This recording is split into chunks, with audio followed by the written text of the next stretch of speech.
এখন আপনি অভিনয় থেকে অনেকটা দূরে আছেন, এখন আপনি পারিবারিকভাবে কেমন আছেন? আলহামদুলিল্লাহ অনেক অনেক ভালো আছি, অনেক অনেক ভালো আছি, অনেক সুখে আছি, বাচ্চাদের নিয়ে, মা নিয়ে, হাজবেন্ড নিয়ে, আলহামদুলিল্লাহ। গণমাধ্যমে জেনেছি যে আপনি অনেকটা ধর্মকে লালন করছেন। আপনি এইভাবে যারা বলে ওদের আসলে ভুল ধারণা যে শিল্পীরা নামাজ পড়ে না বা শিল্পীরা ধর্মকর্ম করে না।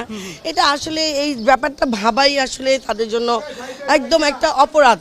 কারণ আমরা মুসলিম, আমরা কেন ধর্মকর্ম করব না? এটা তো আমাদের কি বলে, এটা তো আমাদের করতেই হবে, এটা তো আমাদের ফরজ কাজ। তো কেউ আসলে আমরা দেখা গেছে আসলে কাজের জন্য পরিপূর্ণভাবে কেউ আমরা সেই ধর্মীয় নামাজ বলেন আরও যা থাকে সেগুলো করতে পারি না।